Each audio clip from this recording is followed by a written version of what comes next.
Who's the professional? Dobre, otoč to, kámo.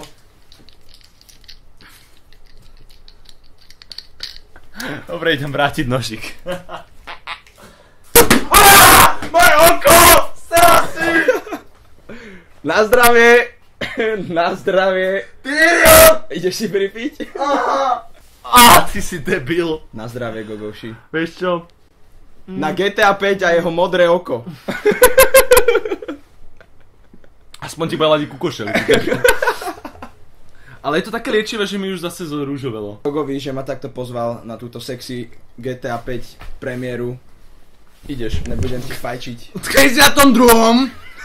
Keď sme palili zákopu, ak sme, počúvaj, zberali sme cvrčkou, lebo mali sme akože doma takú tarantulu, takú fialovú, s rúžovými škvrnami na zadočku.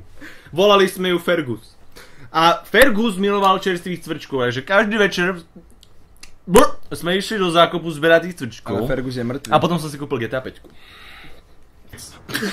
To je super na gest, keď niečo rozprávaš. A ona mi nedala!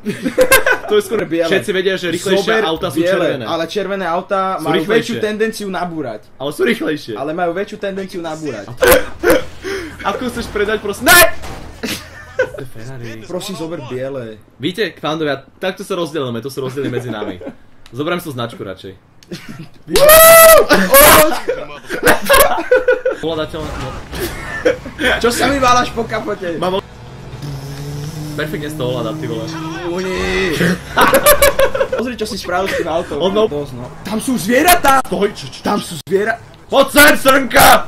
To sú... Vlky! Zraz ho! Vlk! Selasi logic. Vlk zraz ho! Počkaj.